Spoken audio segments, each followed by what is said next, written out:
Hello, everyone. So, today I was thinking about how social media is everywhere. It shapes so much of our lives, often in ways we don't even realize. From which face wash we choose to use, to university we decide to attend, even the potential partners we consider, social media is it's just there influencing us at every turn. We like to think that we are in control of our decisions, that we are exercising our unique or our precious free will. But my question is, are we really? Are our choices truly our own? Or are they being subtly shaped by the platforms we spend so much time on? So I'm gonna begin with a very personal example about something that's always riding high on my mind. After finding a good job, though, that's the most important thing. It's what I'm going to wear tomorrow. Like seriously, it's almost like a huge life decision that I can't avoid thinking about. Now you would think that I would just pull out something from my closet and call it a day, right? But no. Just like you all, I find myself scrolling through Zara, Massimo Dutti, or insert any fashion brand here to see what the models are wearing. But here's the thing, I feel while it's giving me some good ideas, it also it's slowly killing my creativity. Instead of creating my own personal style, I'm just looking to the internet to tell me what's acceptable. And that's the catch. Social media gives us all these ideas, but at the same time, it kind of takes away our freedom to think outside the box. I feel that social media has created this one size fits all of us kind of notion when it comes to beauty standards. We are bombarded with these ideas of perfect bodies, flawless skin, unattainable lifestyles on social media. And we all are aware that it's shaping how we see ourselves. We feel the pressure to fit into these beauty ideals, whether we like it or not. Celebrities using Ozempic is a fine example of it. Kim Kardashian, Gigi Hadid, Bella Hadid, they all have admitted to using Ozempic, a weight loss drug originally for diabetes, to shed pounds quickly. These women, even though they have access to best trainers and diets, but even they turn to shortcuts to meet society's ideal body type. Even Elon Musk is not immune to it.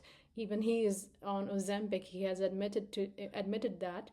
And then I read this very fun or interesting article about how preteens are using anti-aging products. They are spending their parents' money on these products just because social media has taught them that they need to stay forever young, even before they hit their teenagers. Let's talk about eyebrows. The 90s thin eyebrow trend is back thanks to microblading. Women are spending big on this trend just to fit into with the latest beauty ideal. It's all part of aesthetic pressure to fit a certain look, I feel. These trends show how our bodies are no longer just ours, which is concerning. They are seen as something to shape and perfect for social media approval. We are pressured to constantly reshape ourselves to meet the ideal standard of beauty.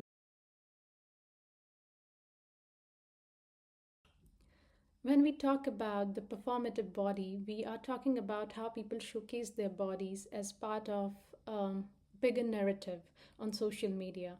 It's not just about existing, I feel it's more about performing now. A very good example of this is Gwyneth Paltrow and her brand Goop. Goop has built an empire around curating a lifestyle that revolves around perfect bodies, from fitness routines to beauty products. Gwyneth, like many others, she crafts a narrative around her body that's aspirational, whether it's showing off her workouts or flaunting before and after transformation photos. It sets a standard that many try to follow. These performances on social media, even when unintentional, can shape how we think about our own bodies.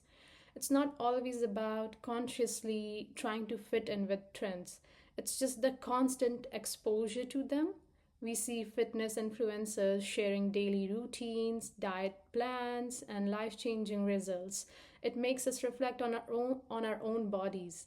We may not be actively trying to match those trends, but they still influence how we view ourselves.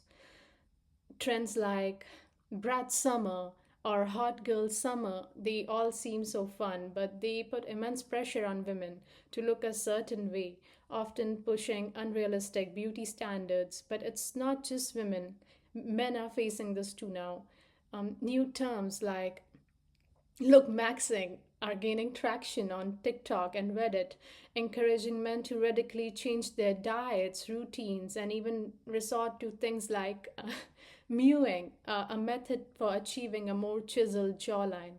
People are following, I don't know, these trends, because they believe it will improve their chances of being praised or gaining validation online. But while these trends may seem harmless or trendy, even, they are concerning because they can lead to loss of our unique identities. As we constantly chase after what's trending in the West, we might be losing touch with our cultural practices and values. Instead of embracing our natural bodies and individual identities, we are being shaped into version of what's currently fashionable or praised on the internet. Another noteworthy thing that has happened is that social media has successfully brought Michel Foucault's idea of panopticon to life. It's a very interesting theory. The panopticon is a system of surveillance where those observed constantly monitor themselves. Today, I feel social media functions in similar fashion as we constantly check our feeds and adjust our bodies based on like, comments, and shares. This constant monitoring, it leads to anxiety and self scrutiny. We start asking ourselves, do I look good? Am I fitting in? Our bodies are always being observed and evaluated by an online audience, which adds pressure to conform to beauty standards and beauty ideals.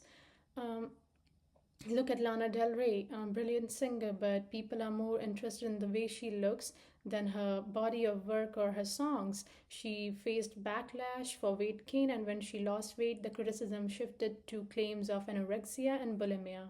No matter what, she couldn't escape this surveillance of her body online, showing how even famous celebrities can't win in this cycle. Another famous person who comes to our mind is actor Kumail Nanjiani, who revealed that transforming for the movie Eternals led him to see a therapist because he became hyper aware of his weight. He was weighing himself at all the hours of the day, trying to meet this superhero body ideal that's now expected from actors in the Marvel universe. Um, the superhero body is a new standard for men too. Look at Hugh Jackman's evolution as Wolverine. His physique has become more sculpted and extreme over the years. Even though he's getting older, he's setting a new and nearly impossible ideal for men. There's this naturalization of the superhero physique, and it's spilling over into real life as men now spend hours at the gym and track their diet obsessively. In the book MCU, The Reign of Marvel, it is being pointed out that Marvel created a world where male bodies are just as malleable as female bodies, which is very interesting to me, as men feel the pressure to achieve that superhero physique, just as women have been pressured to conform to unrealistic beauty standards for years. On the flip side, social media has emerged as a powerful tool to advocate body positivity and resistance. It's a great platform for challenging unrealistic beauty standards. Icons like Frida Kahlo and Lizzo are being celebrated for their unique bodies and imperfections, and they are inspiring others to do the same. Men like Harry Styles and John Boyega are also breaking free from traditional masculine beauty norms, redefining what it's like to be a man in today's world. Then movements like body positivity, fat acceptance, diversity, and beauty are thriving on social media, encouraging people to embrace all body shapes, size, and identities. It's worth mentioning that social media provides a platform where users can explore and experiment with their identities in ways that challenge traditional ideas of the body. It allows people to express gender fluidity, non binary identities, and alternative body aesthetics, creating a space for reimagining one's physicality in more authentic ways. Um, Celebrities like Troy Sivan have used social media to openly express their fluidity and defy conventional beauty standards.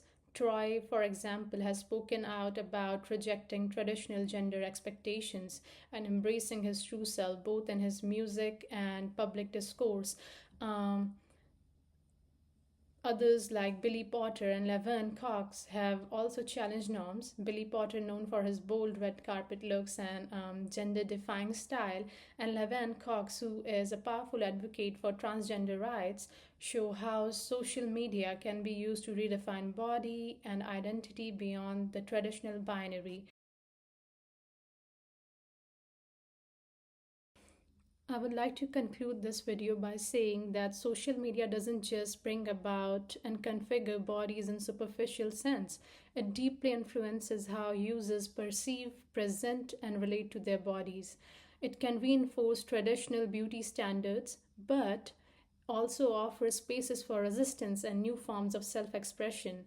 The digital world has fundamentally altered the ways in which bodies are understood, experienced, and represented in contemporary culture. But however, I feel that moderation is key. Even though we all live really busy lives, but I feel it's a good idea to just stop and reflect on whether we are using social media to express our authentic thoughts and voice our opinion on things that we deeply care about, or if social media is ruling these spheres of our lives, pushing us to conform to a sheep mentality, maybe.